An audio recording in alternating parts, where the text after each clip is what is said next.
வணக்கம் நண்பர்களே, welcome back to ஸ்கோர்சி அகாடமி. நான் உங்கள் சுபின். இந்த வீடியோவில் நம்ம March 16 NTPC exam CBT 1 graduate level CBT 1 NTPC exam March 16 first ஷிஃப்ட்டில் கேட்ட மேக்ஸ், அதுக்கப்புறம் ஜென்ரல் ஸ்டடீஸ், இதிலிருந்து என்னென்ன கொஸ்டின் கேட்டிருக்காங்க, எவ்வளோ கொஸ்டின் கேட்டிருக்காங்க அப்படிங்கக்கூடியதை பார்க்கலாம். ஓகேவா? ஃபஸ்ட்டு மேக்ஸில் டைம் அண்ட் ஒர்க்கில் 2 கொஸ்டின் கேட்டிருக்காங்க. இதில் ஒரு கொஸ்டின் கொஞ்சம் ஈஸி, இன்னொரு கொஸ்டின் வந்து ஒரு பெரிய டேப்லர் காலம் மாதிரி போட்டு பெரிய கொஸ்டின், கொஞ்சம் டைம் எடுக்கக்கூடிய கொஸ்டின். ஓகேவா? டைம் அண்ட் ஒர்க்கில் 2 கொஸ்டின். இதில் நீங்கள் வந்து அந்த ஈஸியான இந்த கொஞ்சம் டஃப்பாக இருக்கக்கூடிய கொஸ்டின் மேக்ஸ்லேயும் சரி ரீசனிங்லேயும் சரி என்ன பண்ணணும் அப்படின்னா ஸ்கிப். ரீசனிங்கில் அந்தளவு டஃப்பாக எதுவுமே இல்லை. மேக்ஸில் ரீசனிங்கோட வீடியோ வந்து நம்ம லாஸ்ட் கிளாஸில் பார்த்தோம். அந்த வீடியோ வந்து நீங்கள் அதையும் பாருங்கள். ஓகேவா? ரீசனிங்கில் பார்த்தோம் அப்படின்னா அந்தளவு டஃப்பாக இல்லை. மேக்ஸில் கொஸ்டின் சில கொஸ்டின் டஃப்பாக இருக்குது. ஓவரால் நம்ம பார்த்தோம் அப்படின்னா இந்த பேப்பர் ஈஸின்னு சொல்ல முடியாது, மாடரேட். அதுக்கப்புறம் மேக்ஸ் சில கொஸ்டின் கொஞ்சம் டஃப்பாக தான் இருக்குது. ஓவரால் மேக்ஸ், ரீசனிங், அதுக்கப்புறம் ஜென்ரல் ஸ்டடீஸ் எல்லாம் சேர்த்து பார்த்தோம் அப்படின்னா ஒரு மாடரேட் லெவல் கொஸ்டின் இது. இதில் டைம் அண்ட் ஒர்க்கில் 2 கொஸ்டின் டைம் அண்ட் ஒர்க்கில் கேட்டிருக்காங்க. டைம் அண்ட் ஒர்க் நல்லா பார்த்துட்டு போங்க.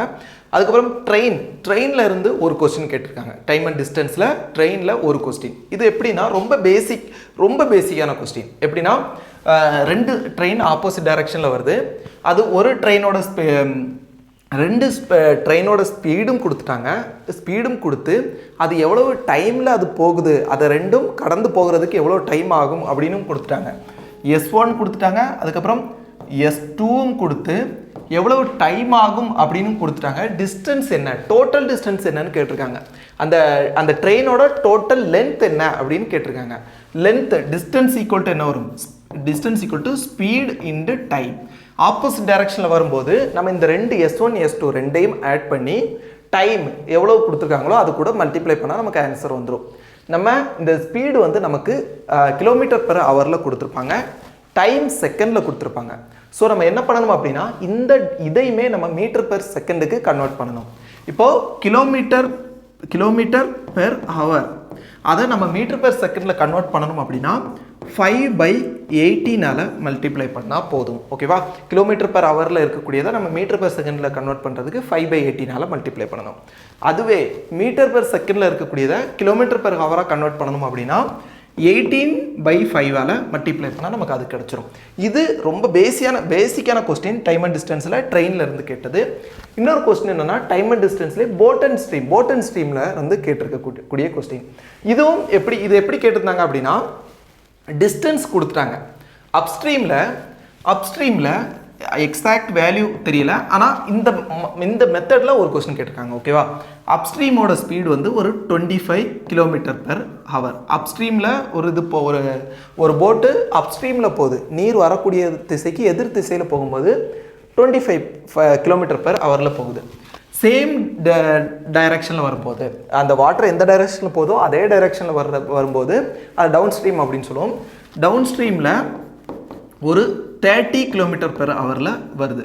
ஓகேவா? 30 கிலோமீட்டர் பெர் ஹவர். இதோட ஸ்பீடு கொடுத்துறாங்க. எதோட ஸ்பீடு அப்படின்னா அந்த ஸ்ட்ரீமோட ஸ்பீடு, நீரோட ஸ்பீடு. ஸ்ட்ரீமோட ஸ்பீடு என்ன அப்படின்னா ஒரு 3 கிலோமீட்டர் பெர் ஹவர். ஓகேவா? இது அப்ஸ்ட்ரீம் ஸ்பீடு கிடையாது, அப்ஸ்ட்ரீமோட டிஸ்டன்ஸு. அப்ஸ்ட்ரீமில் ஒரு குறிப்பிட்ட டைமில் அப்ஸ்ட்ரீமில் வந்து ஒரு 25 கிலோமீட்டர் டிஸ்டன்ஸ் போகிறாங்க. ஓகேவா? 25 கிலோமீட்டர் டிஸ்டன்ஸ் போகிறாங்க போட்டில். அப்ஸ்ட்ரீமில் வந்து 25 கிலோமீட்டர், சேம் டவுன் ஸ்ட்ரீமில் வந்து 30 கிலோமீட்டர். ஸ்ட்ரீமோட ஸ்பீடு வந்து 3 கிலோமீட்டர்னு கொடுத்துட்டாங்க. அப்படி இருக்கும் பட்சத்தில் அந்த போட்டோட ஸ்பீடு என்ன அப்படின்னு கேட்டிருக்காங்க. அப்போது இதில் டைம் தான் இதில் காமனான ஃபேக்டர். ஓகேவா? இந்த கொஸ்டினை பார்த்த உடனே உங்களுக்கு என்ன ஞாபகம் வரணும் அப்படின்னா இதில் டைம் காமன் அப்படின்னு ஞாபகம் வரணும். ஓகேவா? ஏன்னா ஒரே டைமில் அப்ஸ்ட்ரீம் போகும்போது 25 கிலோமீட்டர் போகிறாங்க, டவுன் ஸ்ட்ரீம் வரும்போது 30 கிலோமீட்டர் வராங்க. அது காரணம் அப்ஸ்ட்ரீம் போகும்போது நமக்கு தெரியும் அந்த தண்ணிக்கு எதிர் திசையில் போகிறாங்க, அதனால டிஸ்டன்ஸ் கம்மியாக தான் போக முடியுது அந்த குறிப்பிட்ட டைமில். அந்த தண்ணி வரக்கூடிய அதே டைரக்ஷனில் வரும்போது நமக்கு அதிக டிஸ்டன்ஸ் போக முடியுது. அப்போது நமக்கு இதில் ஒரே ஒரு ஃபார்முலா இருக்குது, அதை பார்த்தாலே நம்ம வந்து இதில் ஈஸியாக நம்ம சால்வ் பண்ணிடலாம். ஸ்பீட் ஈக்குவல் டு என்ன வரும்? Speed equal to distance by time. இந்த கொஸ்டினில் எது காமன் அப்படின்னா டி காமன், டைம் வந்து ரெண்டுக்கும் காமன். அப்போ டைம் ஈக்குவல் டு என்ன வரும் அப்படின்னா டிஸ்டன்ஸ் பை ஸ்பீடு. ஃபஸ்ட்டு அப்ஸ்ட்ரீமில் போகும்போது டிஸ்டன்ஸ் என்ன 25 டிவைடட் பை ஸ்பீடு என்ன, நமக்கு ஸ்பீடு வந்து போட்டோட ஸ்பீடு நமக்கு தெரியும், அப்ஸ்ட்ரீமோட ஸ்பீடு தெரியாது. அப்ஸ்ட்ரீம் அப்படிங்கும்போது போட்டோட ஸ்பீடு மைனஸ் ஸ்ட்ரீமோட ஸ்பீடு 3 ஈக்குவல் டு டவுன் ஸ்ட்ரீமில் வரும்போது 30 km/h. ஏன்னா டைம் ஈக்குவல், ரெண்டு பக்கமும் டைம் ஈக்குவல். டிஸ்டன்ஸ் வந்து 30, ஸ்பீடு என்னென்னா போட்டோட ஸ்பீடு ப்ளஸ் அந்த 3 டவுன் ஸ்ட்ரீம் அப்படிங்கும்போது நம்ம போட்டோட ஸ்பீடு கூட அந்த ஸ்ட்ரீமோட ஸ்பீடையும் ஆட் பண்ணுவோம். இதை நம்ம சால்வ் பண்ணோம் அப்படின்னா நமக்கு இந்த போட்டோட ஸ்பீடு என்ன அப்படிங்கக்கூடியது நமக்கு கிடச்சிரும். ஓகேவா, இது நான் ஜஸ்ட் நானாக போட்ட வேல்யூ. இது வந்து ஒரு வேளை சால்வ் பண்ணுறது கஷ்டமாக இருக்கலாம். வேல்யூ கரெக்டாக வருமானு பார்ப்போம். 5 6 வரும். இதை இந்த பக்கம் கொண்டு மல்டிப்ளை பண்ணணும், இதை இந்த பக்கம் கொண்டு மல்டிப்ளை பண்ணி நம்ம பியோட வேல்யூ போட்டோட ஸ்பீடு என்ன அப்படிங்கிறத ஈஸியாக கண்டுபிடிச்சலாம். இந்த மெத்தடில் உங்களுக்கு இந்த ஃபார்முலாவில் உங்களுக்கு டைம் காமன் அப்படிங்கக்கூடியது மட்டும் தெரிஞ்சிருந்தால் இந்த கொஸ்டினை நம்ம ஈஸியாக போட்டுடலாம். ஓகேவா, அதுக்கப்புறம் சிம்பிளிஃபிகேஷன் வந்து இந்த போர்ட் மாஸ் பேஸ் பண்ணி உங்களுக்கு ஒரு 2லேருந்து 3 கொஸ்டின் கிட்ட இதுலேருந்து கேட்டிருக்காங்க. அதே மாதிரி நீங்கள் இந்த சிம்பிளிஃபிகேஷனில் பார்த்தோம் அப்படின்னா நீங்கள் இந்த ஸ்கொயர் ரூட் கிடையாது, ஸ்கொயர் வேல்யூ அப் டு 30 வரைக்கும் நீங்கள் கட்டாயம் மினிமம் 25 வரைக்குமாவது நீங்கள் இதை படிச்சிருக்கணும். படிக்காதவங்க இதை பார்த்துட்டாவது போங்க. ஓகேவா, 25 வரைக்கும் இருக்கக்கூடிய வேல்யூஸை பார்த்துட்டு போங்க. கியூபு 20 வரைக்கும் நீங்கள் பார்த்துருக்கணும். ஓகேவா, இன்றைக்கி கேட்ட கொஸ்டின்னு பார்த்தோம் அப்படின்னா 19 கியூப்லேருந்து கொஸ்டின் வந்திருக்கு. 19 கியூப். ஓகேவா, ஃபஸ்ட்டு கொஸ்டின் வந்து ஆவரேஜ்லேருந்து ஒரு கொஸ்டின் கேட்டிருக்காங்க. ரொம்ப பேசிக்காக தான் கேட்டிருக்காங்க. எப்படின்னா ஒரு 13 நம்பர், டோட்டல் 13 நம்பர் இருக்குது, அதோட ஆவரேஜ் வந்து 8 அப்படின்னு இருக்குது. இது கூட எல்லா நம்பர் கூடயும் 5 மல்டிப்ளை பண்ணால் நமக்கு இப்போ ஃபைனல் ஆவரேஜ் என்ன அப்படின்னு கேட்டிருக்காங்க. எல்லா நம்பர் கூடயும் மல்டிப்ளை பண்ணும்போது நமக்கு ஆவரேஜ் என்ன கிடைக்கும்னு கேட்டால் லாஸ்ட் நம்ம அந்த ஃபஸ்ட்டு 13 நம்பரோட ஆவரேஜ் என்ன 8. இது கூட இந்த 5 மல்டிப்ளை பண்ணி ஆன்சர் போட்டுடணும். அதான் ஆன்சர், 40 தான் ஆன்சர். இப்போது 13 நம்பரோட ஆவரேஜ் 8 அப்படின்னு இருக்குது. எல்லா நம்பரோடையும் 2 ஆட் பண்ணும்போது ஃபைனல் ஆவரேஜ் என்ன அப்படின்னு கேட்டாங்கன்னா நம்ம ஃபஸ்ட்டு இருந்த ஆவரேஜ் கூட 2 ஆட் பண்ணணும். 2 மைனஸ் பண்ணும்போது என்ன ஆவரேஜ்னு கேட்டால் மைனஸ் பண்ணிக்கணும். இந்த ஃபஸ்ட்டு இருந்த ஆவரேஜ் கூட 2 மைனஸ் பண்ணிக்கணும். இதுதான் ஆவரேஜ்லேருந்து ரொம்ப பேசிக்கான ஒரு கொஸ்டின் கேட்டிருக்காங்க. சிம்பிள் இன்ட்ரெஸ்ட்லேருந்தும் ரொம்ப பேசிக்கான ஒரு கொஸ்டின் கேட்டிருக்காங்க. எப்படின்னா சிம்பிள் இன்ட்ரெஸ்ட்டு ஒரு குறிப்பிட்ட இயர், ஒரு எக்ஸாம்பிள் வந்து 8 இயர்ஸ் வச்சுக்கோங்க. 8 இயர்ஸில் கிடைக்கக்கூடிய இன்ட்ரெஸ்ட்டு அமௌண்ட் அந்த பிரின்சிபலுக்கு ஈக்குவலாக இருக்குது. அப்போது இன்ட்ரெஸ்ட் ரேட் என்னன்னு கேட்டிருக்காங்க. அப்போது P into N into R divided by 100 தான் நமக்கு என்ன இன்ட்ரெஸ்ட் ரேட்டு. நமக்கு இன்ட்ரெஸ்ட் ரேட்டு கிடையாது, இன்ட்ரெஸ்ட் அமௌண்ட்டு. ஓகேவா, வட்டி எவ்வளோ கிடைக்கக்கூடிய அமௌண்ட் இது. அப்போது இதில் நமக்கு அந்த பிரின்சிபலும் அந்த கிடைக்கக்கூடிய இன்ட்ரெஸ்ட்டும் ஈக்குவல் ஆகுது. அப்படிங்கும்போது இங்கே என்ன அமௌண்ட்டு P இருக்குதோ இப்போது இதில் இருந்து நம்ம சால்வ் பண்ணும்போது இப்போ பாருங்கள், பிரின்சிபலும் இன்ட்ரெஸ்ட்டும் ஒரு குறிப்பிட்ட வருஷத்தில் ஈக்குவலாக இருக்குது அப்படிங்கிற மாதிரி கொஸ்டின் கொடுத்துருக்காங்க. எத்தனை வருஷம்னா ஒரு 8 வருஷம் அப்படின்னு கொடுத்துருக்காங்கன்னு வச்சுக்கோங்க. அப்போது P into 8 into R divided by 100 interest equal ஆகுது. அப்போது இங்கேயும் P போட்டுருணும், இந்த பியும் கேன்சல் ஆயிரும். அப்போ 8 டிவைட் பை 100ங்கும்போது 12.5 வரும். ஆரோட வேல்யூ 12.5, இன்ட்ரெஸ்ட் ரேட்டோட வேல்யூ வந்து 12.5. இந்த மாதிரி கொஸ்டின் கேட்டிருக்காங்க. இது ரொம்ப பேசிக்கான கொஸ்டின். இது ஓகே. நெக்ஸ்ட் காம்பவுண்ட் இன்ட்ரெஸ்ட்லேருந்து ஒரு கொஸ்டின் கேட்டிருக்காங்க. ரொம்ப நல்ல கொஸ்டின். இது எல்லாரும் போட்டுக்கிட மாட்டாங்க. ஓகேவா, இது ரொம்ப நல்ல கொஸ்டின் கேட்டிருக்காங்க. இது எக்ஸாக்டாக அந்த கொஸ்டின் கிடையாது, அந்த மாடலில் நான் எடுத்த கொஸ்டின். ஓகேவா, என்னன்னா a man invest 2100 rupees in a bank account of his 2 sons. ஓகேவா, அவரோட 2 மகன்களோட பேரில் இருக்கக்கூடிய பேங்க் அக்கௌண்ட்டில் 2100 ரூபாவை வந்து டெபாசிட் பண்ணுறாரு. எவ்வளோ வருஷத்துக்கு டெபாசிட் பண்ணுறாருன்னா 100 வருஷத்துக்கு டெபாசிட் பண்ணுறாரு. ஓகேவா, அவரோட பசங்கள்லாம் இன்னொரு 100 வருஷம் இருப்பாருன்னு நினச்சிட்டு 100 வருஷத்துக்கு டெபாசிட் பண்ணுறாரு. அதில் ஒரு பையனோட வயசு வந்து 15, இன்னொரு பையனோட வயசு வந்து 16. அப்போ இப்போ 16ங்கும்போது பேலன்ஸ் எத்தனை வருஷம் இருக்கும்? 84 வருஷம் இருக்கும். இவருக்கு வந்து 85 வருஷம் இருக்கும். இவ்வளவு வருஷம் கழியும் போது இவனுக்கு 84, இவருக்கு 85. இவ்வளோ வருஷம் கழியும் போது கிடைக்கக்கூடிய அமௌண்ட் இருக்குது தெரியுமா? இப்போ இன்வெஸ்ட் பண்ண அமௌண்ட்டும் அந்த ரிட்டர்ன் வரக்கூடிய அந்த இன்ட்ரெஸ்ட்லேருந்து வரக்கூடிய அமௌண்ட்டு இதையும் சேர்த்தா கிடைக்கக்கூடிய அமௌண்ட்டு பிரின்சிபல் ப்ளஸ் இன்ட்ரெஸ்ட் ரெண்டையும் சேர்த்தா கிடைக்கக்கூடியதான் அமௌண்ட் அப்படின்னு சொல்லுவோம். இவங்க ரெண்டு பேருக்கும் கிடைக்கக்கூடிய அமௌண்ட் வந்து ஈக்குவலாக இருக்குது. ஃபைனலாக கிடைக்கக்கூடிய அமௌண்ட் வந்து ரெண்டு பேருக்கும் ஈக்குவலாக இருக்குது. அப்போது இதில் அந்த தம்பிக்கு எவ்வளோ அமௌண்ட்டு, அண்ணனுக்கு எவ்வளோ அமௌண்ட்டுன்னு கேட்டிருக்காங்க. ஓகேவா? இப்போ டோட்டல் 2200 ரூபாவை ரெண்டு பேருக்கும் பிரித்து கொடுக்குறாங்க. ரெண்டு பேருக்கும் ஈக்குவலாக பிரிக்கலை, அவர் வந்து ஏதோ ஒரு கணக்கில் பிரித்து கொடுக்குறாரு. அப்போது இவ்வளவு வருஷம் கழியும் போது 100 வருஷம் கழியும் போது ஈக்குவலாக ஆகுது, அமௌண்ட் வந்து ஈக்குவல் ஆகுது. அமௌண்ட்டுங்கும் போது அந்த பிரின்சிபலும் அந்த இன்ட்ரெஸ்ட்டும் சேர்த்து வரக்கூடியது. தம்பிக்கும் அண்ணனுக்கும் ஈக்குவலாக கிடைக்குது. அப்போது தம்பியோட ஷேர் என்னன்னு கேட்டிருக்காங்க. ஓகேவா? இது இந்த கொஸ்டின் நீங்கள் வந்து நார்மலாக உட்காந்து சால்வ் பண்ணீங்க அப்படின்னா இது ரொம்ப டைம் எடுக்கக்கூடிய ஒரு கொஸ்டின். இதை எப்படி சால்வ் பண்ணணும் அப்படின்னா ரெண்டு பேரோட ஒரு நிமிஷம், ரெண்டு பேரோட ஏஜ் டிஃப்ரென்ஸ் என்னன்னு பாருங்கள். அதுதான் என். ஓகேவா? ஏஜ் டிஃப்ரென்ஸ் என்ன? ஒருத்தருக்கு 15, இன்னொருத்தருக்கு 16. அப்போ என் ஈக்குவல் டு என்ன? 1. 16 - 15 ஈக்குவல் டு 1. இது எந்த இதாக இருந்தாலும் ஓகே. ஓகேவா? அப்போது ரெண்டையும் மைனஸ் பண்ணிக்கிட்டோம். இப்போ வந்து வேறு ஏதாவது நம்பர் இருக்குது அப்படின்னாலும் அதை மைனஸ் பண்ணி டிஃப்ரென்ஸ் என்னென்னு எடுங்க. அதுதான் என்னோட வேல்யூ. இப்போ எவ்வளோ பெர்சன்டேஜுக்கு இன்வெஸ்ட் பண்ணுறாரு காம்பவுண்ட் இன்ட்ரெஸ்ட்டில்? 10%க்கு எவ்வளோ பர்சன்டேஜ்? 10%. Rate of interest 10. அப்போது ஆர் ஈக்குவல் டு என்னென்னா 10%. இதில் நம்ம வந்து 10 எப்படி பெர்சன்டேஜ் எப்படி எடுத்துக்கலாம்னா 1/10 அப்படின்னு எடுத்துக்கலாம். இதுக்கப்புறம் நாம் இந்த இவனோட ஷேர், அந்த தம்பியோட ஷேர் அப்படிங்கும்போது தம்பிக்கு என்ன, தம்பியோட டைம் அதிகமாக இருக்கும். ஓகேவா? ஏன்னா தம்பிக்கு வயசு கம்மி, அப்போ இன்வெஸ்ட் பண்ணக்கூடிய டைம் அதிகமாக இருக்கும். இவரோட ஒரு வருஷம் அதிகமாக இருக்கும். அப்போது இதை வந்து நம்ம எப்படி எடுக்கணும் அப்படின்னா 11 அப்படின்னு எடுக்கணும். ஓகேவா? 11 அப்படின்னு இருக்கணும். ரெண்டையும் ஆட் பண்ணி 11 எடுக்கணும்.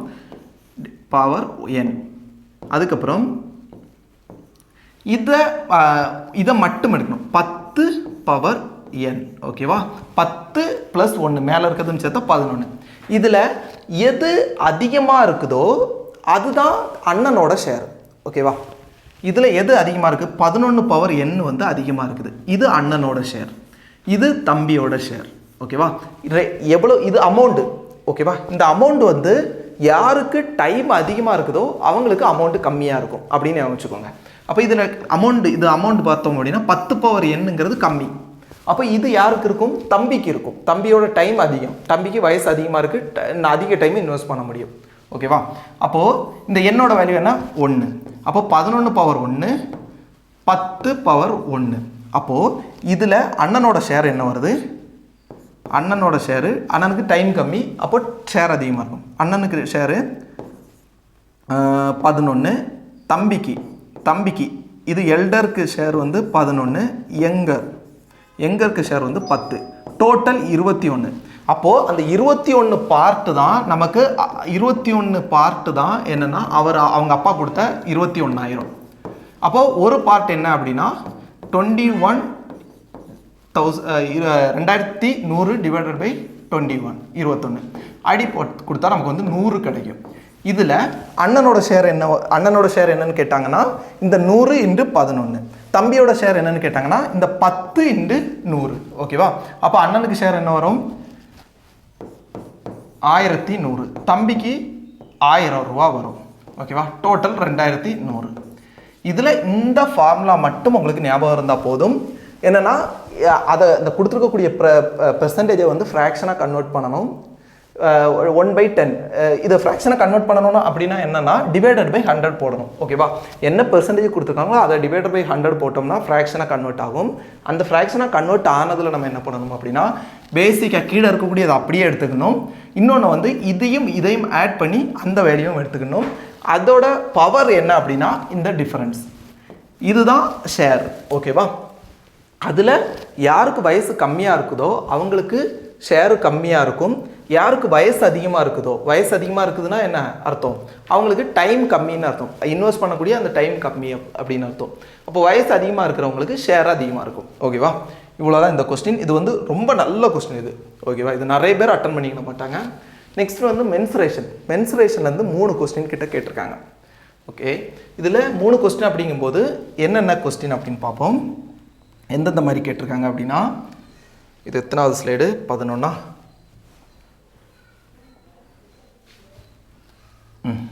மென்சுரேஷன் வந்து எப்படி கேட்டிருக்காங்கன்னா, ஒரு ட்ரையாங்கிள் இருக்குது, ஒரு சைடு, ஒரு ட்ரையாங்கிளோட ஒரு சைடு வந்து ஒரு வேல்யூ கொடுத்துருக்காங்க. ஒரு சைடு ஈக்குவல் டு √3/4 இந்த மாதிரி கொடுத்துருக்காங்க. இன்டு 16 இந்த மாதிரி கொடுத்துருக்காங்க. ஓகேவா? இது இந்த ட்ரையாங்கிளோட ஒரு சைடும் ஒரு ஹெக்ஸகனலோட ஒரு சைடும் ஈக்குவலாக இருக்குது. ஹெக்ஸகனலோட ஒரு சைடும் ஈக்குவலாக இருக்குது. இந்த சைடு இது ஒரு இந்த ட்ரையாங்கிளோட சைடும் அந்த ஹெக்ஸகனலோட சைடும் ஈக்குவலாக இருக்குது. அப்போது இந்த ஹெக்ஸகனலோட ஏரியா என்ன அப்படின்னு கேட்டிருக்காங்க. 6 ட்ரையாங்கிள் சேர்ந்தாதான் ஒரு ஹெக்ஸகன் வரும். ஓகேவா? 6 ட்ரையாங்கிள் சேர்ந்தால் ஒரு ஹெக்ஸகன் வரும். அப்போது ஒரு ட்ரையாங்கிளோட ஏரியா என்னன்னு கண்டுபிடிச்சிட்டு இன்டு 6 போட்டால் நமக்கு ஆன்சர் வந்துடும். ஓகேவா? அப்போது நம்ம வந்து அந்த ஒரு ட்ரையாங்கிளோட ஏரியா கண்டுபிடிக்கிறதுக்கு ஃபார்முலா என்னென்னா, √3 ஈக்குவலேட்டரல் ட்ரையாங்கிளுக்கு ஏரியா கண்டுபிடிக்கிறதுக்கு √3/4a². இந்த ஏ இருக்கிற இடத்துல இந்த வேல்யூவை தூக்கி இதில் போடணும். இதில் போட்டு ஸ்கொயர் பண்ணணும். இது ஒரு ட்ரையாங்கிளோட ஏரியா. இன்டு 6 போட்டோம் அப்படின்னா நமக்கு பேலன்ஸ் இருக்கக்கூடிய ட்ரையாங்கிளோட ஏரியா, அந்த ஹெக்ஸகனலோட ஏரியா வந்து நமக்கு கிடைச்சிரும். இன்னொரு கொஸ்டின் இதில் என்ன கேட்டிருந்தாங்க அப்படின்னா, இன்னொரு கொஸ்டின், ஒரு கியூப் இருக்குது.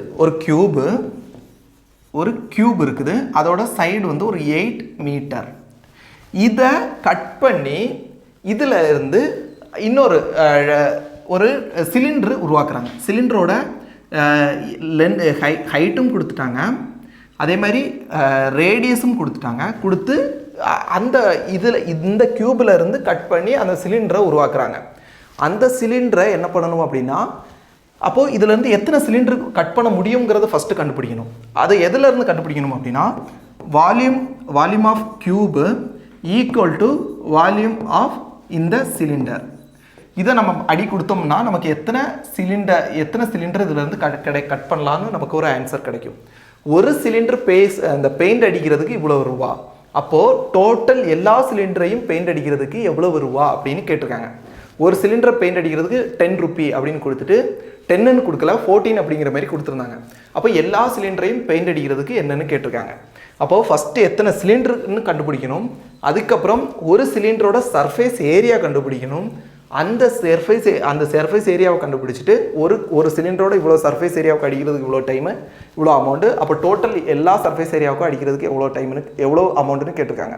இது கொஞ்சம் பெரிய கொஸ்டின், இதில் டைம் அதிகமாக போகக்கூடிய ஒரு கொஸ்டின். ஓகேவா? நெக்ஸ்ட்டு இதுலேருந்து இன்னொரு கொஸ்டின் ஒன்று, மென்சுரேஷனில் இருந்து இன்னொரு கொஸ்டின் ஒன்று கேட்டிருந்தாங்க. அது ஏதோ ஒன்று சொன்னார், மறந்துட்டேன். ஓகேவா? நெக்ஸ்ட்டு ஜாமெட்ரியில் பேசிக்காக இருக்கக்கூடியதை நீங்கள் பார்த்துட்டு போங்க. ஜாமெட்ரியே எனக்கு தெரியாதுன்னு ஃபுல்லாக விட்டுட்டு போகாதீங்க. இந்த மாதிரி இன்டீரியர் ஆங்கிள், எக்ஸ்டீரியர் ஆங்கிள், ஆல்டிடியூடை வந்து கட் பண்ணும்போது ஒரு ஆல்டிடியூடும் கட் பண்ணும்போது வரக்கூடிய அந்த ஆங்கிள் என்ன அப்படிங்கக்கூடிய இதிலேருந்து கொஸ்டின் கேட்குறாங்க. இந்த எக்ஸாமில் எதுலேருந்து கேட்குறாங்கன்னா, இன்டீரியர் ஆங்கிள்லேருந்து ஒரு கொஸ்டின் நமக்கு கேட்டிருந்தாங்க. ஓகேவா? இன்டீரியர் ஆங்கிளோட அந்த ஃபார்முலா யூஸ் பண்ணி நம்ம கண்டுபிடிக்கக்கூடிய அந்த ஆங்கிள் வேல்யூ என்ன அப்படிங்கிற மாதிரியான கொஸ்டின் கேட்டிருந்தாங்க. இதை கொஞ்சம் நல்லா பார்த்துட்டு போங்க. நெக்ஸ்ட் வந்து இந்த பார்ட்னர்ஷிப் சம்மில் இருந்து கொஸ்டின் கேட்டிருந்தாங்க. எப்படின்னா, இப்போ ஏபிசி 3 பேர் ஒரு பிஸ்னஸில் இன்வெஸ்ட் பண்ணுறாங்க. ஏ வந்து 6 மந்தில் வித்ட்ரா பண்ணியிருந்தாரு. அப்போ ஏ இன்டு 6 ப்ளஸ் ஏ வந்து ஆஃப் அமௌண்ட்டை வித்ட்ரா பண்ணுறது. அப்போ ஏயோட அமௌண்ட்டில் ஆஃப் இன்டு 6னா 6 மந்த். இது ஃபஸ்ட்டு 6 மந்த், இது அடுத்த 6 மந்த். 6 மந்தில் ஆஃப் அமௌண்ட்டை வித்ட்ரா பண்ணதுக்கப்புறம் பேலன்ஸ் A/2 தான் இருக்கும். அதுக்கப்புறம் பி வந்து 12 மந்த்தும் இன்வெஸ்ட் பண்ணுறாரு. அதேமாரி சியும் 12 மந்த் இன்வெஸ்ட் பண்ணுறாங்க இன்டு 12. அப்போது டோட்டல் ஒரு அமௌண்ட் கொடுத்துட்டு ஏயோட இன்வெஸ்ட்மெண்ட் என்ன, சியோட அமௌண்ட் என்ன அப்படிங்கிற மாதிரியான கொஸ்டின் கேட்குறாங்க. பார்ட்னர்ஷிப்லேருந்து ஒரு கொஸ்டின் வருது. இது கரெக்டாக ப்ராக்டிஸ் பண்ணாமல் போகிறவங்க இதில் வந்து தப்பு பண்ணிடுவாங்க. ஓகேவா? நெக்ஸ்ட்டு ரொம்ப முக்கியமானது, இது வந்து நிறைய பேர் இதை வந்து போட்டுக்கிட மாட்டாங்க. இதிலேருந்து ஒரு கொஸ்டின் NDPC எக்ஸாமில் கேட்குறாங்க. இப்போ ரீசெண்டாக நடந்துட்டு இருக்கக்கூடிய எக்ஸாமில் இதை கேட்குறாங்க. என்னென்னா, find the value of K if the quadratic equation 2x² plus kx plus 8 equal to 0 and 3x² plus 4x plus 12 equal to 0 have the same root அப்படின்னு. என்னன்னா இந்த கேயோட வேல்யூ என்ன அப்படின்னு கேட்டிருக்காங்க. ரெண்டு குவாட்ரேட்டிக் ஈக்குவேஷன் கொடுத்துட்டாங்க. அது ரெண்டுக்கும் ஒரே ரூட் தான் வருது, ரெண்டுக்கும் வரக்கூடிய ரூட் வேல்யூ சேம். அப்படி இருக்கும் பட்சத்தில் இந்த கேயோட வேல்யூ என்னன்னு கேட்டிருக்காங்க. இப்போ நீங்கள் அடுத்த ஷிஃப்ட் போகிறவங்க எல்லாருமே இந்த கொஸ்டினை கட்டாயம் பார்த்துட்டு போங்க. இதிலேருந்து கொஸ்டின் கேட்கறதுக்கு வாய்ப்பு ரொம்ப அதிகம். இது எப்படி சால்வ் பண்ணணும் அப்படின்னா, இதில் ரெண்டு ரூட்டும் ஈக்குவல் அப்படின்னா ஒரு ஃபார்முலா இருக்குது. என்ன ஃபார்முலா அப்படின்னா, a1 by a2 equal to b1 by b2 equal to c1 by c2. இதில் a1 by a2, ஏன்னா இந்த ஃபஸ்ட் இருக்கக்கூடியது, b இந்த இது, c இது. ஓகேவா? அப்போ a1 by a2 2 by 3, இது a2. அதுக்கப்புறம் b1 by b2, b1 k இந்த x பக்கத்தில் இருக்கக்கூடியது equal to x by b2 வந்து இந்த 4 இந்த x பக்கத்தில் இருக்கக்கூடியது இன்டு 4. இதை நம்ம சால்வ் பண்ணோம் அப்படின்னா நமக்கு எக்ஸோட வேல்யூ கிடைக்கும். எஸ்ஸோட வேல்யூ என்ன வரும் அப்படின்னா 2 into 4 டிவைடட் பை 3 தான் இந்த எக்ஸோட வேல்யூ. இந்த எக்ஸ் இல்லை, இந்த கேயோட வேல்யூ, கேயோட வேல்யூ. ஓகேவா? b1ங்கிறது என்ன? கே. அப்போ நமக்கு கேயோட வேல்யூ என்ன? 2 into 4 டிவைடட் பை 3. இதுதான் ஆன்சர். ரொம்ப ரொம்ப ஈஸியானது. இது மட்டும், இந்த கான்செப்ட் மட்டும் ஞாபகம் இருந்தால் போதும். இதுலேருந்து கொஸ்டின் கேட்குறாங்க. நெக்ஸ்ட்டு நமக்கு என்ன கொஸ்டின் கேட்குறாங்கன்னா, இந்த ஸ்டாட்டிக்ஸ்லேருந்து 2 கொஸ்டின் கேட்குறாங்க. ஒன்று இந்த மோடு, இந்த ஃபார்முலாவை பேஸ் பண்ணி. இன்னொன்று எப்படின்னா, ஒரு நம்பர் ஆஃப் ஸ்டூடெண்ட்ஸு இவ்வளோ சப்ஜெக்டில், இப்போது ஒரு சப்ஜெக்டில் வந்து ஒரு 10 ஸ்டூடெண்ட்ஸ் வந்து ஒரு 15 ஸ்டூடெண்ட்ஸ் 50 மார்க் எடுத்திருக்காங்க. இன்னொரு இதில் கிளாஸில் 10 ஸ்டூடெண்ட் 100 மார்க் எடுத்திருக்காங்க. இன்னொரு இதில் ஒரு 8 ஸ்டூடெண்ட் 80 மார்க் எடுத்திருக்காங்க. மீன் என்ன அப்படின்னு கேட்டிருக்காங்க. மீன் ஆவரேஜ் என்ன அப்படின்னு கேட்டிருக்காங்க. இதில் ஒரு ஷார்ட்கட்டும் இருக்குது, ஈஸியான மெத்தட். இந்த நார்மல் மெத்தட் அப்படின்னா என்னென்னா, 15 ஸ்டூடெண்ட் ஒருத்தங்களும் 50 மார்க், அவங்களோட ஆவரேஜ் 50 அப்படிங்கும்போது 15 ஸ்டூடெண்டோட டோட்டல் மார்க் என்ன? 15 into 50. இந்த 10 ஸ்டூடெண்டோட டோட்டல் மார்க் என்ன? 10 into 100. 8 ஸ்டூடெண்டோட டோட்டல் மார்க் என்ன? 8 into 80. அதுக்கப்புறம் கிடைக்கக்கூடிய எல்லா டோட்டலையும் ஆட் பண்ணிவிட்டு டிவைடட் பை இந்த டோட்டல் நம்பர் ஆஃப் ஸ்டூடெண்ட்ஸ் 15 + 10 + 8 இதால் டிவைட் பண்ணணும். ஓகேவா? நமக்கு மீன்னா ஆவரேஜ் நமக்கு கிடைச்சிரும். இன்னொன்று வந்து இந்த ஃபார்முலாவை பேஸ் பண்ணி நமக்கு கொஸ்டின் கேட்குறாங்க. இந்த ஃபார்முலாவை பேஸ் பண்ணி இந்த mode equal to 3 into median minus 2 into mean, 3 into median minus 2 into mean அப்படிங்கக்கூடியது. இதில் இந்த மோடு வேல்யூ, இந்த மீடியனும் மீனும் கொடுத்துட்டு மோடோட வேல்யூ என்னன்னு கேட்பாங்க. இல்லை அப்படின்னா இந்த மோடும் மீடியனும் கொடுத்து மீனோட வேல்யூ கேட்பாங்க. ஏதாவது ஒன்று கேட்பாங்க. ஓகேவா? 2 இது கொடுத்துட்டு ஏதாவது ஒன்று கேட்பாங்க. இந்த ஃபார்முலா ரொம்ப ரொம்ப முக்கியம்.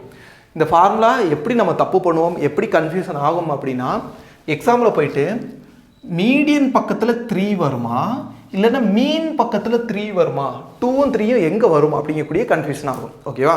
நமக்கு மீனுக்கு எத்தனை கண் இருக்கும்? 2 கண் இருக்கும். அப்போ மீனுக்கு பக்கத்தில் 2 வரும், மீனுக்கு 2 கண் இருக்கும். இல்லைன்னா கண்ணழகி மீனா அப்படின்னு சொல்லுவோமா, அவங்களுக்கு எத்தனை கண்? 2 கண். அப்போ மீன் பக்கத்தில் நமக்கு 2 வரும் அப்படின்னு ஞாபகம் வச்சுக்கோங்க. நெக்ஸ்ட் வந்து ஹைட் அண்ட் டிஸ்டன்ஸ். ட்ரிக்னாமெட்ரிலேருந்து ஒரு கொஸ்டின் தான் கேட்டிருக்காங்க. அதுவும் ஹைட் அண்ட் டிஸ்டன்ஸ்லேருந்து ரொம்ப ரொம்ப பேசிக்கான கொஸ்டின். எப்படி கேட்டிருக்காங்கன்னா, ஒருத்தர் வந்து இந்த இடத்துலேருந்து இப்படி நடந்து வராரு. நடந்து வரும்போது ஒரு ட்ரீயோட ஷேடோ வந்து இந்த இடத்துல விழுது. ஓகேவா? இந்த பாயிண்டில் விழுது. அந்த ட்ரீயோட அந்த கீழே இருக்கக்கூடிய பாயிண்ட்டுக்கும் இதுக்கும் இடைப்பட்ட லென்த் வந்து 10 மீட்டர். அப்போ ட்ரீயோட ஹைட் என்னன்னு கேட்டிருக்காங்க. இந்த ஆங்கிள் வந்து 45 டிகிரின்னு கொடுத்துட்டாங்க. 45 டிகிரினா என்ன அர்த்தம்? இங்கே என்ன வருதோ அதே தான் இந்த பக்கமும் வரும். பெண்ணே எடுக்காமல் நம்ம சால்வ் பண்ணிடலாம் இந்த கொஸ்டின். நெக்ஸ்ட்டு மேக்ஸ்லேருந்து என்ன கொஸ்டின் கேட்டிருக்காங்கன்னா, ப்ராஃபிட் அண்ட் லாஸ்லேருந்து ஒரு கொஸ்டின் கேட்டிருக்காங்க. இது கொஞ்சம் டஃப்பாக கேட்டிருக்காங்க. ஓகேவா? இது கொஞ்சம் ட்ரிக்கியாக கேட்டிருக்காங்க. எப்படின்னா 7/15th of selling price, 7/15th of selling price அப்படின்னு இருக்கும்போது, செல்லிங் ப்ரைஸில் 7/15 இந்த இதில் நம்ம செல் பண்ணும்போது ஒரு செல்லிங் ப்ரைஸ் இருக்குது. அதில் 15ல் 7 பார்ட்டில் நம்ம செல் பண்ணும்போது நமக்கு 28% லாஸ் ஆகுது. இதுவே 89% ஆஃப் செல்லிங் ப்ரைஸில் நம்ம செல் பண்ணும்போது எவ்வளோ ப்ராஃபிட் வரும் அப்படிங்கிற மாதிரி நமக்கு கொஸ்டின் கேட்டிருக்காங்க. இது கொஸ்டினுமே எனக்கு கிளியராக புரியலை அவங்க சொன்னது எனக்கு புரிஞ்ச அளவுக்கு நான் எழுதி வச்சுருக்கிறேன். இந்த மாதிரி ஒரு ட்ரிக்கியான ஒரு கொஸ்டின் கேட்டிருக்காங்க. இது நீங்கள் ஃபஸ்ட்டு உங்களுக்கு சால்வ் பண்ண முடியுது அப்படின்னா பண்ணுங்கள், இல்லைன்னா ஸ்கிப் பண்ணிடுங்க, உடனே ஸ்கிப் பண்ணிடுங்க. அதில் ரொம்ப டைமை நீங்கள் வேஸ்ட் பண்ணாதீங்க. இது கொஸ்டினும் கரெக்டாக எனக்கு புரியலை, அவங்க சொன்னது புரியலை எனக்கு. நான் புரிஞ்ச மாதிரி எழுதி வச்சுருக்கிறேன், கொஸ்டின் கரெக்டாக ஞாபகம் இல்லை அவர் சொன்னது. ஓகேவா? அப்போது இந்த மாதிரி ஒரு கொஸ்டின் கேட்டிருக்காங்க. இது நீங்கள் ஸ்கிப் பண்ணிடுங்க. தெரிஞ்சதுன்னா சால்வ் பண்ணுங்கள், இல்லைனா உடனே ஸ்கிப் பண்ணிடுங்க. மற்ற ஹிந்தி சேனலில் போயிட்டு ஏதாவது ஒரு சேனலில் போய் மேக்ஸ் கொஸ்டின் எந்த மாதிரி கேட்டிருக்காங்க அப்படிங்கக்கூடியதை பாருங்கள். ஓகேவா? அவங்க இப்போ எந்த கொஸ்டின் கேட்டிருக்காங்களோ அதே மாடல் கொஸ்டினை உங்களுக்கு சால்வ் பண்ணுவாங்க. அந்த இதை நீங்கள் கட்டாயம் பாருங்கள். பார்க்கும்போது உங்களுக்கு இந்த மாதிரி ட்ரிக்கியான இருக்கக்கூடிய கொஸ்டின்லாம் அவங்க சால்வ் பண்ணும்போது நீங்கள் அதை ஒரு டைம் பார்த்தீங்கன்னா அது உங்களுக்கு கண்டிப்பாக யூஸ் ஆகும். அதே பேட்டர்னில் உங்களுக்கு எக்ஸாமில் கேட்குறதுக்கு வாய்ப்பு இருக்குது. நெக்ஸ்ட் ஜென்ரல் ஸ்டடீஸில் பார்த்தோம் அப்படின்னா இந்த ஸ்டாட்டிக் ஜிகே இருக்குது தெரியுமா? ஸ்டாட்டிக் ஜிகேங்கும்போது நேஷ்னல் பவர் பிளான்ட் எங்கெல்லாம் இருக்குது, தெர்மல் பவர் பிளான்ட் எங்கே இருக்குது, அதேமாதிரி முக்கியமான இன்ஸ்டியூட், இப்போ ஃபுட் ரிசர்ச் இன்ஸ்டியூட் எங்கே இருக்குது மைசூரில். அதே மாதிரி இப்போது மற்ற ஸ்டாட்டிக் ஜிகே, இப்போ டான்ஸாக இருக்கட்டும், இதில் இருந்தெல்லாம் உங்களுக்கு கொஸ்டின் அவ்வளோவா கேட்கவே இல்லை. மேக்ஸிமம் கேட்டது ஹிஸ்ட்ரி, அதுக்கப்புறம் கரண்ட் அஃபேர்ஸ் இருந்தெல்லாம் கேட்டிருக்காங்க. ஹிஸ்ட்ரியிலேருந்து 4 கொஸ்டின் கேட்டிருக்காங்க. ஒன்று ஏன்ஷியன் ஹிஸ்ட்ரி, இண்டஸ் வேலி சிவிலைசேஷன்லேருந்து கேட்டிருக்காங்க. எங்கே இந்த கப்பர் கட்டும் தளம் அது எங்கே இருக்குது, டாக்யார்டு எங்கே இருக்குதுன்னு கேட்டிருக்காங்க. இன்னொன்று மாடர்ன் ஹிஸ்ட்ரியில் ஒரு கொஸ்டின் கேட்டிருக்காங்க. மாடர்ன் ஹிஸ்ட்ரியில் என்னென்னா இந்த புக்கு வீக்லி யங் இண்டியா யார் எழுதுனது அப்படிங்கிற மாதிரி கேட்டிருக்காங்க. அதோட எடிட்டர் யார் அப்படிங்கிற மாதிரி கேட்டிருக்காங்க. அப்போ யங் இண்டியாவோட எடிட்டர் யார், வீக்லி யங் இண்டியாவோட எடிட்டர் யாருங்கக்கூடியதை நீங்கள் கீழே கமெண்ட் பாக்ஸில் கமெண்ட் பண்ணுங்கள். ஓகேவா? நெக்ஸ்ட்டு மிடிவல்லேருந்து 2 கொஸ்டின். ஒன்று இந்த 40 பேரை கொண்ட ஒரு அவை அது யாரோட ஆட்சி காலத்தில் இருந்தது அப்படின்னு கேட்டிருப்பாங்க. இது டெல்லி சுல்தானில் வரக்கூடிய கொஸ்டின். அதே மாதிரி இன்னொரு கொஸ்டின் அலாவுதீன் கில்ஜி பண்ண ரீஃபார்ம் என்ன அப்படின்னு கேட்டு கீழே 4 ஆன்சர் கொடுத்துருந்தாங்க. ஒன்று அவரோட மார்க்கெட்டை டெவலப் பண்ணியிருப்பார், அதுதான் அவர் பண்ண டெவலப்மெண்ட். அந்த 4 ஆப்ஷனில் வரக்கூடியது. நீங்கள் பேசிக் இந்த இதுக்கு அரிஹந்த் இல்லைன்னா லூசண்ட், இந்த 2ல் ஏதாவது ஒரு புக்கை படித்தாலே இந்த 4 கொஸ்டினும் அதிலிருந்து தான் டைரெக்டாக கேட்டிருக்காங்க. நான் 2 புக்கையுமே வாசிச்சிருக்கேன், அதனால் எனக்கு தெரியும். அதிலிருந்து தான் கேட்டிருக்காங்க இந்த 4 கொஸ்டினும். நீங்கள் உங்ககிட்ட இருக்கக்கூடிய அரிஹந்த் லூசண்ட் இதை 2ல் ஏதாவது ஒரு புக்கை கரெக்டாக படிச்சுட்டு போனாலே நீங்கள் படிச்சிருந்தாலே இந்த 4 கொஸ்டினையும் நீங்கள் அட்டன் பண்ணிடலாம். இன்னொன்று பாலிட்டி நான் நேற்று தான் ஒரு வீடியோ போட்டிருந்தேன். இம்பார்ட்டண்ட் அமெண்ட்மெண்ட் பார்த்துட்டு போங்க கண்டிப்பாக அப்படின்னு சொல்லி ஒரு வீடியோ போட்டிருந்தேன். ஓகேவா? ஒரு 2 பேஜ் தான் பிடிஎஃப். அதில் இம்பார்ட்டன்ட் அமெண்ட்மெண்ட் அந்த பிடிஎஃப் நம்மளோட ஸ்கோரிசி அகாடமி ஆப்பில் நீங்கள் உள்ளே போயிட்டு இந்த லெஃப்ட் சைடு ஒரு 3 கோடு இருக்கும், அதை கிளிக் பண்ணிங்கன்னா ஃப்ரீ மெட்டீரியல் அப்படின்னு இருக்கும். அதை கிளிக் பண்ணிங்கன்னா அந்த பிடிஎஃப் இருக்குது. நம்ம ஆப் லிங்கு கீழே டிஸ்கிரிப்ஷன் பாக்ஸில் கொடுக்குறேன். சேனல் லிங்கும் டெலிகிராம் சேனல் லிங்கும் கொடுக்குறேன், கிளிக் பண்ணி ஜாயின் பண்ணிக்கோங்க. அதில் இம்பார்ட்டன்ட் அமெண்ட்மெண்ட்டை மட்டும் படிச்சுட்டு போங்க. கட்டாயம் இம்பார்ட்டன்ட் அமெண்ட்மெண்ட் நெக்ஸ்ட் ஷிஃப்ட்லேயும் வரும், கட்டாயம் வரும். ஓகேவா? அதில் 86th அமெண்ட்மெண்ட் என்ன அப்படிங்கிற மாதிரி கேட்டிருக்காங்க.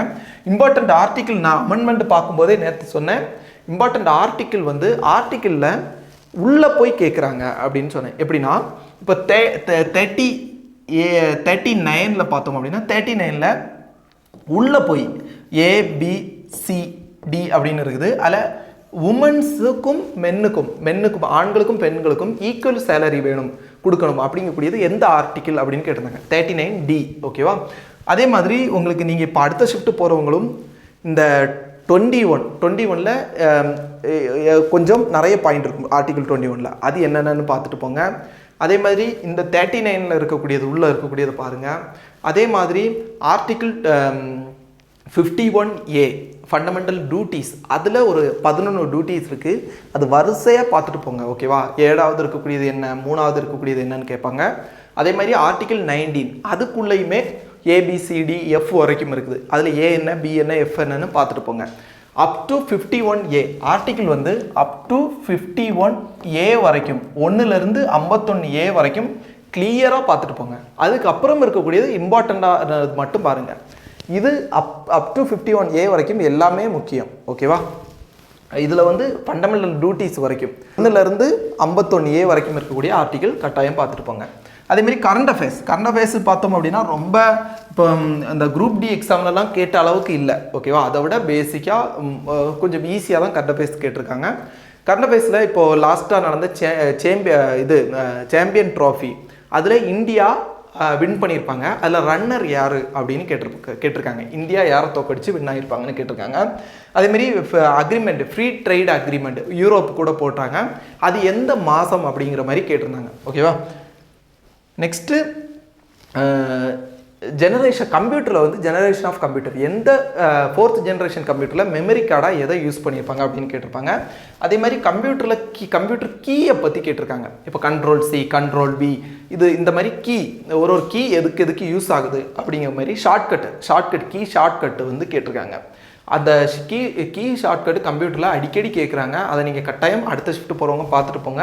அதுமாதிரி ஜென்ரேஷன் ஆஃப் கம்ப்யூட்டர் அந்த அரிஹந்த் புக்கில் பார்த்தோன்னா ஒரே ஒரு பேராகிராஃப் இருக்கும், அதை வந்து பார்த்துட்டு போங்க, ஓகேவா? அதுக்கப்புறம் ஜியாகிரஃபிலேருந்து ஒரு கொஸ்டின் கேட்டிருக்காங்க.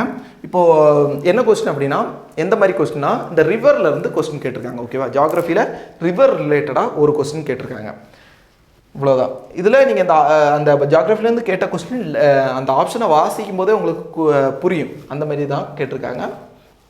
எப்படின்னா இந்த ரிவர் வந்து இண்டஸ் வேலி, பிரம்மபுத்திரா இந்த பக்கமும், இப்போ இந்தியா எடுத்துக்கிட்டோம் அப்படின்னா இந்தியா எப்படி இருக்குன்னா பிரம்மபுத்திரா இந்த பக்கமும்,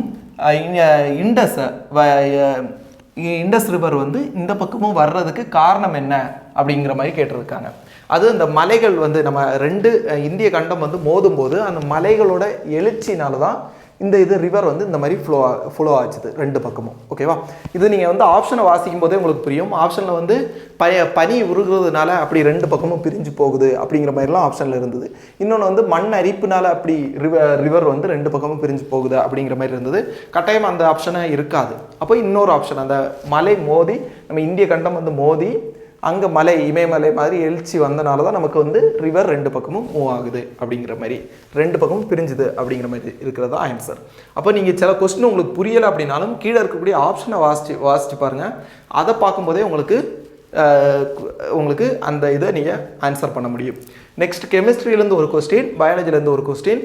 கெமிஸ்ட்ரி பயாலஜிலேருந்து கேட்ட கொஸ்டின் கொஞ்சம் ட்ரிக்கியாக தான் கேட்டாங்க, ரொம்ப ஈஸியான கொஸ்டின்னு சொல்ல முடியாது, ஓகேவா? அப்போது மெயின் நீங்கள் மேக்ஸ் ரீசனிங் நல்லா நீங்கள் அட்டன் பண்ண பார்க்கணும். ரீசனிங் ரொம்ப ஈஸி. மேக்ஸில் கொஞ்சம் கொஸ்டின் ட்ரிக்கியான கொஸ்டின் இருக்குது, டைம் எடுத்து சால்வ் பண்ணுற மாதிரியான கொஞ்சம் கொஸ்டின் மேக்ஸில் இருக்குது. அதை ஸ்கிப் பண்ணிவிட்டு போகிறதுக்கு உங்களுக்கு தெரியணும். லாஸ்ட் வந்து அட்டன் பண்ணுற மாதிரி நீங்கள் அதை பார்த்துக்கணும், ஓகேவா? அப்போது இந்த வீடியோ உங்களுக்கு புரிஞ்சிருக்கும் அப்படின்னு நம்புகிறேன். நெக்ஸ்ட் வீடியோவில் மீட் பண்ணலாம். நன்றி, ஜெய்ஹிந்த், பாய்.